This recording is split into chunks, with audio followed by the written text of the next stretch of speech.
Welcome to the credits video for Let's Play Quake, Scourge of Armagon. I'm BurningDogFace, and I didn't do a proper intro for this because I forgot that the credits aren't just like 5 minutes long. And here's the credits from Nightdive Studios. Oh no, they're the people who did the remaster, not the guys who actually made this.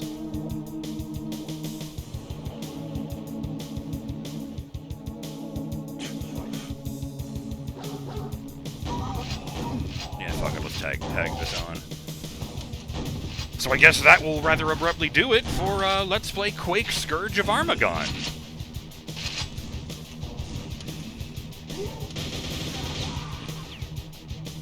Production Baby, just the one.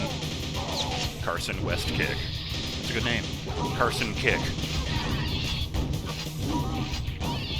Shout out to Ryan C. Gordon, whatever you did to get a special thanks credit. Here's id Software.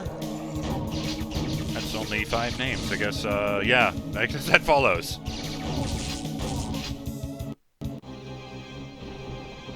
Oh! It loaded in the middle of the credits because it was loading the demo in the background. I guess that first one finished. I bet this kind of blur would have been impossible back then. Or maybe I'm just playing it down too much. Office manager and id mom, Donna Jackson. She's been credited in everything id's done. I really hope she isn't one of the people who lost their jobs, to be perfectly honest. Just because it would be so shitty if id mom was one of the people who got cut. They decided that the person who keeps everyone sane is, you know, unnecessary.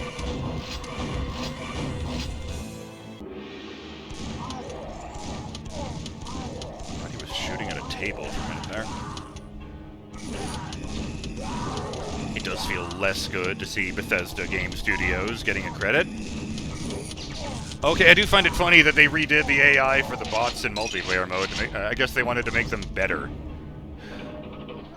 Oh, I suppose I forgot about that, didn't I? Here's Machine Games being credited for Dimension of the Past and Dimension of the Machine, the one from Quake 2. So I guess it's just everyone involved in the remastering and the whole package.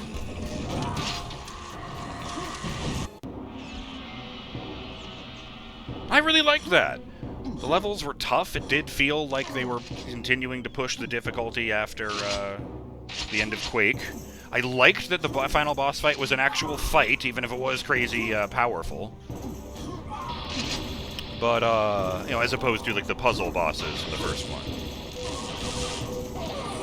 Honestly, the episodes that ended with just a big crazy fight against a whole bunch of dudes at once were, they tended to be more satisfying. It's like, well, I pushed a bunch of buttons and now the boss is dead.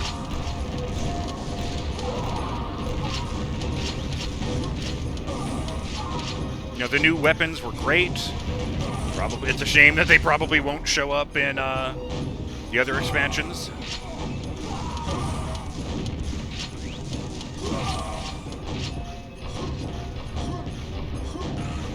I actually really liked the new enemies in this. I didn't feel like there were enough of them.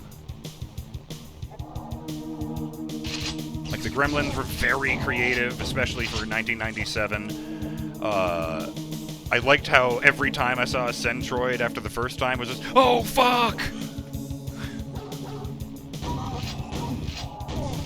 Shout out to American McGee, you're the man. Well, shout out to all these other legends on the screen, you know, but... Special shout out to Trent Reznor and 9 Inch Nails. NIN logo, Trent Reznor, J Artist Management Incorporated, 9 Inch Nails. Like a fucking legal credit, I guess. The Game Tech crew? Centrillium Software for cool etiquettes, thank you.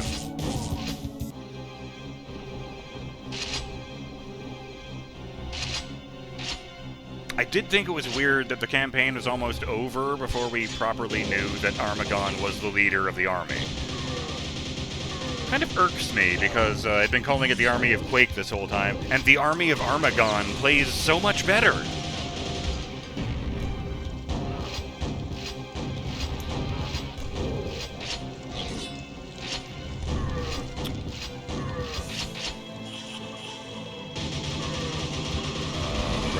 peace to Amanda Martin and Robert Altman, who this is in memory of, apparently. I never seen that credit before. Well, unless it's like the head producer died or something.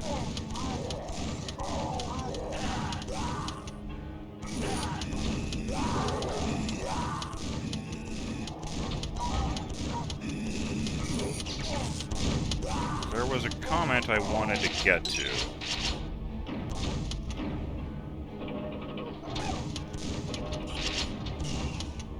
So, even back in the day, there was a second expansion pack to keep things going. You know, we're not done yet. I mean, I'm going to be stopping for now, but you know, the story of Quake 1 is not over yet. But in addition to Dissolution of Eternity, and you know, the new ones they made up 20 years later. Let's not think about how it's 30 years later. And, at the moment, I mean. But apparently there was another one I never heard of before. Shout out to Elthwar, who says, I double-checked, and the third mission pack, Abyss of Pandemonium, was released on April 14th, 1998, the same year as Half-Life 1, which was November 19th. The reason I bring that up is that both games start with showing off a monorail sequence. It is also certainly a coincidence, but it seems like both games ended up using monorails to show off how advanced their video game technology is. That's actually really interesting to me. And I looked into it, and Abyss of Pandemonium was never an official expansion pack. It was just some guys who made that without getting the like seal of approval from id.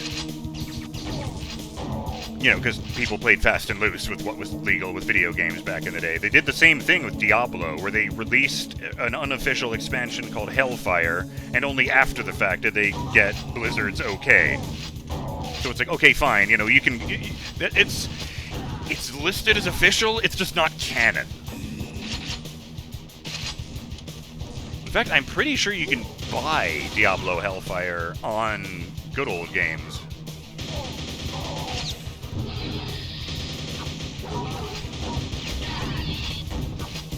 Maybe I will split this off into a separate video. It's running for a lot longer than I thought, because I forgot that it does the whole credits since last time, apparently. I forgot to do the however part. However, even though it's not an official expansion pack, and it's not included in this release, apparently you can absolutely go out and just get it these days. Like, they have a version that works on the Steam version and everything. So maybe we'll be checking that out at some point. I don't know anything about it except the name and now the release date. Man, 1998 was a big fucking year for gaming. I mean, Shogo came out that year, and it kind of didn't do very well because it was up against Half-Life 1. Which turned out to be way more popular and way better than anyone anticipated. But also, like, I want to say Final Fantasy VIII and The Legend of Zelda Ocarina of Time also came out in 1998. Like, if you look at the actual list, it's surprisingly packed with classics and legends.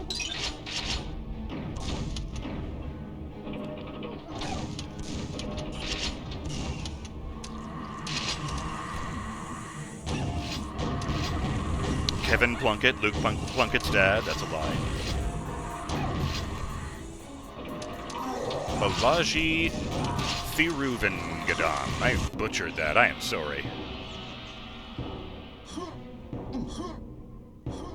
Christopher Lowenthal, Yuri's dad, that's a lie.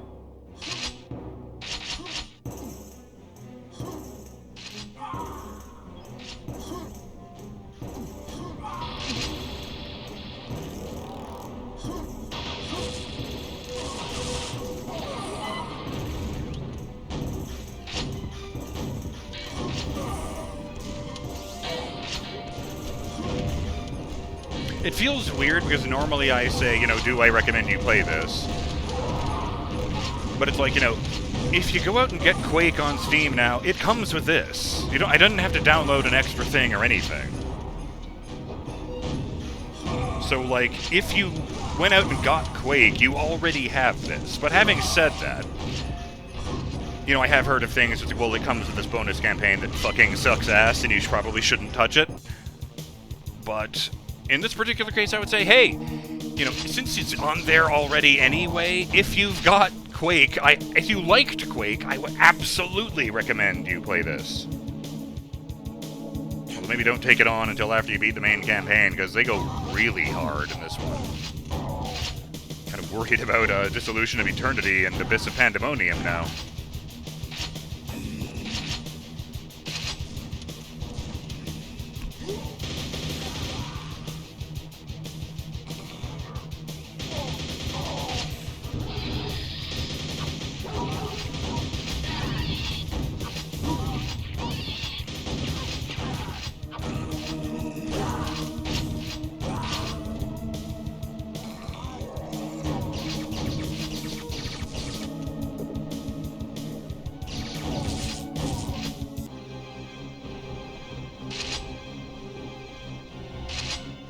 You know, I do have to say, having played this game now, I'm even more surprised they never came back to the, like, Quake 1 stuff in 30 years. Like, the closest they've come to that is, like, fucking Ranger appearing in Quake 3 as a multiplayer player. You know, you play as Ranger in Quake 3, or basically the same thing in Quake Champions. And even there, both of those games have also have the presence of Quake 2 stuff.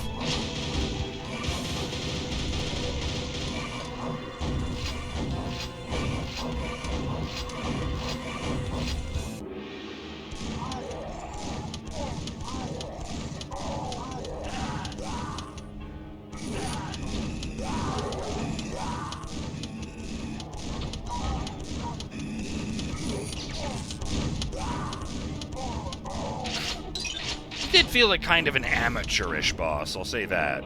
Since it was just an arena with one dude in it who actually didn't take as many hits as I was expecting once I started doing the circle strafe around the pillar thing, but like they seem to like be aware of that, but instead of like adjusting the way the level worked or anything, they just well, they just made his attacks incredibly overpowered. Like, if he got a bead on me with a rocket attack, I'm just dead. See, that's what I need. I need a double-barreled rocket launcher. That'll make up for how weak the individual rockets are. Clearly. I mean, I was paying attention one of the times, and I was like, oh, he just blew me to bits when I had 167 health. I don't even remember if I had armor in that level.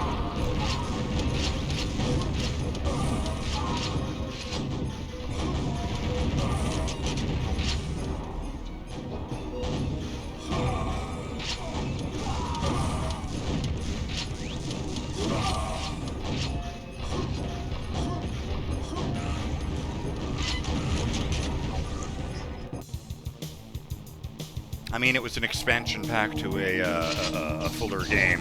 I'm not sure what else to say, to be perfectly honest.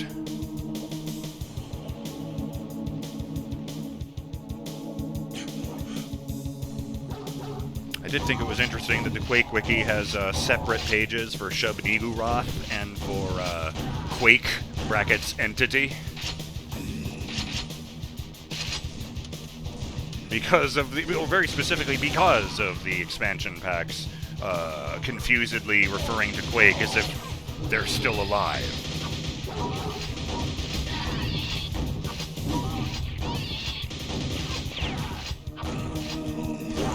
You know, so it's like, well, it, you know, it's an entity that may or may not be Shub-Niggurath.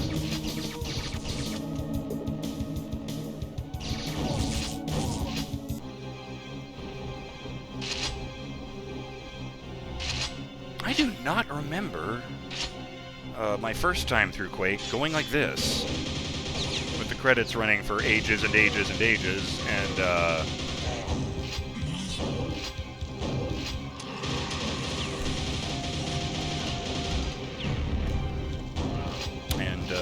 constantly loading in new demos in the background. And yet at the same time, I really don't want to quit out just because it's taking forever. Because, well, all these people should probably be credited for their hard work.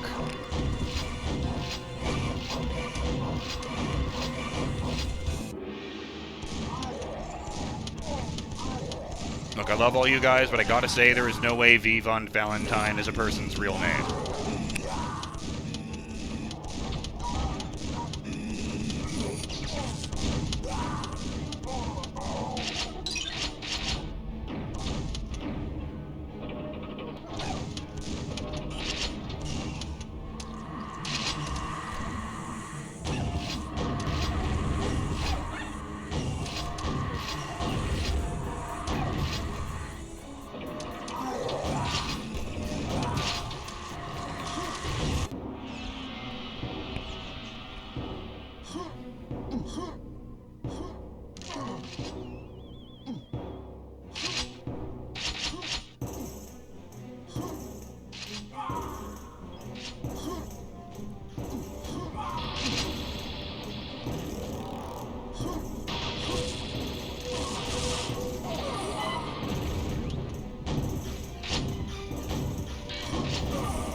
I think that one's a multiplayer demo, because it doesn't seem like that level is making very much attempt at all to be within the laws of physics. It's just a bunch of walkways floating in space.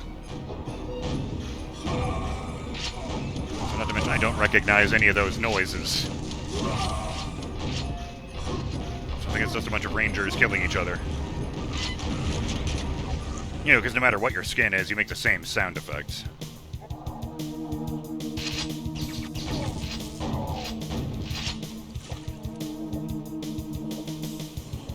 If it was today, there'd probably be a mod to replace the male battle cries with female ones, but of course, back in the 90s, gaming was an absolute sausage party. Sous chef?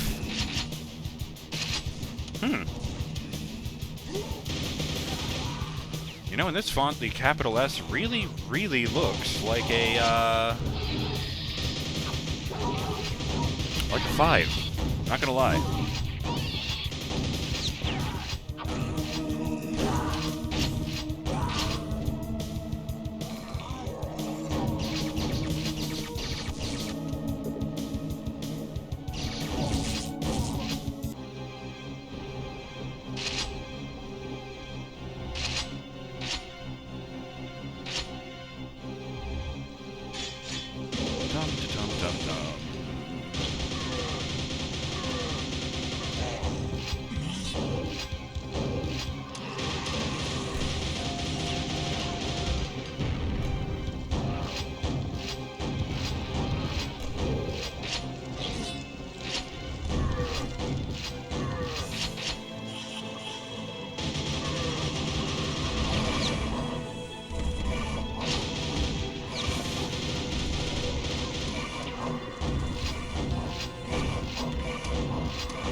Really likes to feather the shotgun. I'm not sure if I knew it could fire that fast, because I don't usually use the shotgun in heavy combat. Which is a very strange thing to say about a id Software game, but whatever.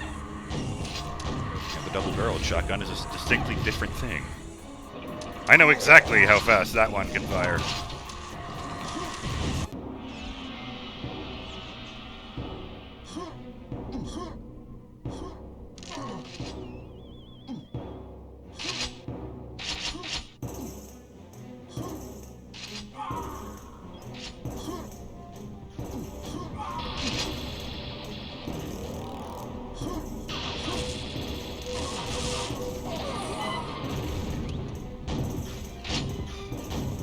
Oh.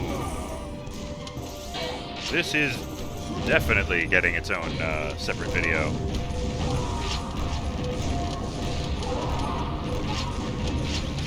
I've just used my phone to look up how long the credit video for the regular Quake was. Because I was expecting something to be like 5 minutes long.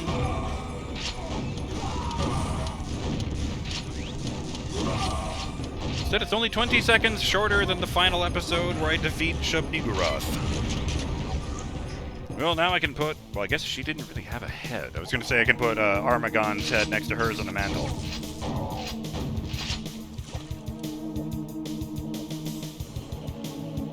I kind of just blew her to chunks, actually.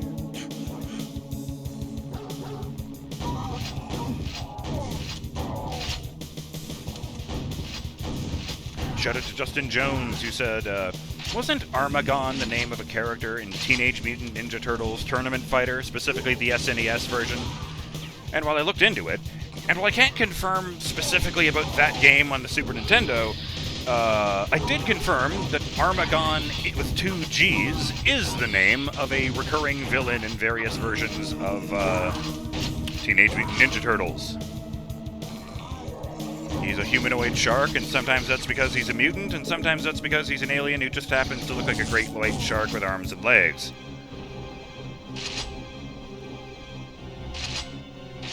And also adds, I remember those days, vis-a-vis adjusting gamma settings. That reminds me, though, fucking Baldur's Gate 2, Shadows of M's, default brightness and other default display settings were so dark you had to crank a lot of the settings up, even though BioWare warned you not to because of performance reasons. On my PC at the time, I knew it was BG2 because none of the other games I played on it had that particular problem, not even other Infinity Engine games. I had that. I don't remember that specifically.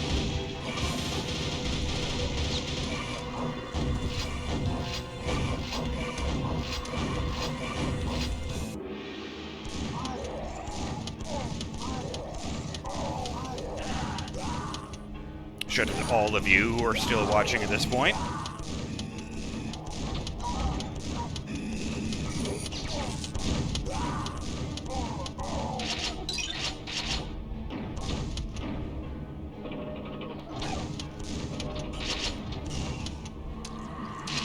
There was a moment where I commented on how I sink and stuff. Because, oh, of course, because I'm less dense than this substance. Or less dense than lava, that's what it was. So shout out to Derek Floyd, he says, I don't know, I've seen you struggle with some elementary level puzzles before.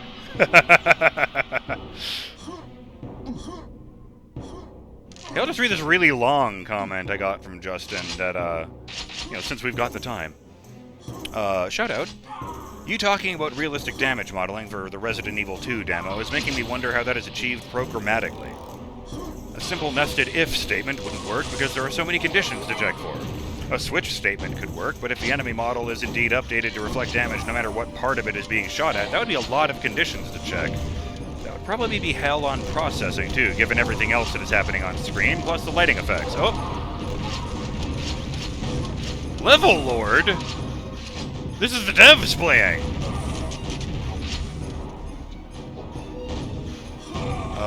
Level Lord was the nickname of a guy who ultimately left them and went over to 3D Realms to help them make levels for Duke Nukem 3D. And you can tell which ones he's made because he always puts in like a hidden spot with his name in it somewhere. Like, you aren't supposed to be here, signed Level Lord.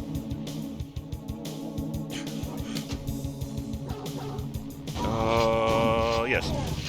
Probably be hell on processing too, given everything else that is happening on screen, plus the lighting effects and so on. By the way, I totally succeeded at making that end.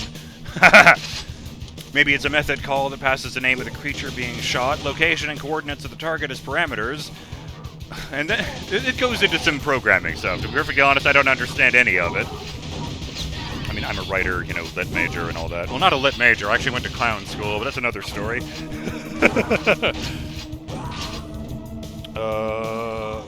Although he does finish that thought by saying, anyway, I spent way too much time thinking about these things. And then notes at a part where I had what's it called? The pentagram. Sometimes you just have to get medieval on some assholes, and an axe is a pretty valid approach. But yeah, the Quake engine is a demonstration of just how good John Carmack was at developing evolving technology. I didn't finish the thought I had there. I mean, I was reading out that stuff because he was right. I have absolutely no idea how they managed to make the damage appear on any given part of the zombies. Was I misinterpreting that? Did they just, like, make it look really good through trickery? Because I remember playing that and just going, oh my. Oh, that's a skull, you know, things like that. Like, I was really impressed with that, and frankly, given that I thought that's where video games were going in 1996, I'm finally glad to see it kicking in. But yes, the Doom engine was a piece of tech that used 2D sprites to make you think it was 3D, and then the Quake engine is the real thing. Then the Quake 3 engine became the go-to for most developers once it was released.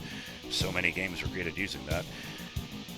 Then at an E3 in the early 2000s, Carmack shows off the tech that will power Doom 3, and that's another massive leap forward. These guys were wizards, yeah. So much so that the game demo that was leaked by, was it someone at NVIDIA ATI, could barely run on anyone's PC back in the day. Oh yes, Doom 3. Of course, Source gave the Doom 3 engine, I know it's called something else, id Tech 4 maybe? I think that's actually it, yeah. A run for its money. And eventually, Unreal 4 came along, and that became the gold standard for a lot of developers. That and Unity, and now Godot. Unreal 5 is the next big thing, as I understand it. The engine is tricky to work with. Maybe it has optimization issues. It certainly isn't good to try and create VTT applications with. Fucking Wizards of the fucking Coast, / fucking Hasbro. That one goes over my head, but I will take your word for it. Derek Floyd replies to this all, saying, every time a new FPS engine came out, George Broussard would see what it could do, and then demanded the Duke Nukem Forever team port their work to the new one, heedless of the impracticality. They started on the Build engine, which was the one they did Duke Nukem 3D on, in 1997, then switched to Quake with the intent of porting their work into the Quake 2 engine when it was released, switching to Unreal just 14 months later, Unreal 2, and then Doom 3 by 2004, before development ceased entirely around 2009. Take-Two Interactive brought in Gearbox to revive it using a modified Unreal 3, and finally, in 2011, released a mediocre shooter loaded with lowbrow humor and lazy one-liners that failed to set the world on fire. Yeah, that was heartbreaking. But the babbling of me and my viewers, which I like that we have that in common, aside, once again, that will do it for Let's Play Quake, Scourge of Armagon. On behalf of myself, Ranger, and all of the strange and unusual friends we made through the Horn of Conjuration, I thank you for joining me for this adventure. I hope you enjoyed coming along the journey with me. And I hope to see you when we come back for Dissolution of Eternity. I also hope to see you in whatever my next Let's Play is. I feel like it'll be a bit more recent than Quake. I gotta say that. So, until next time, have yourselves a wonderful day, Burning Dog fans. Till then, take it easy. Later!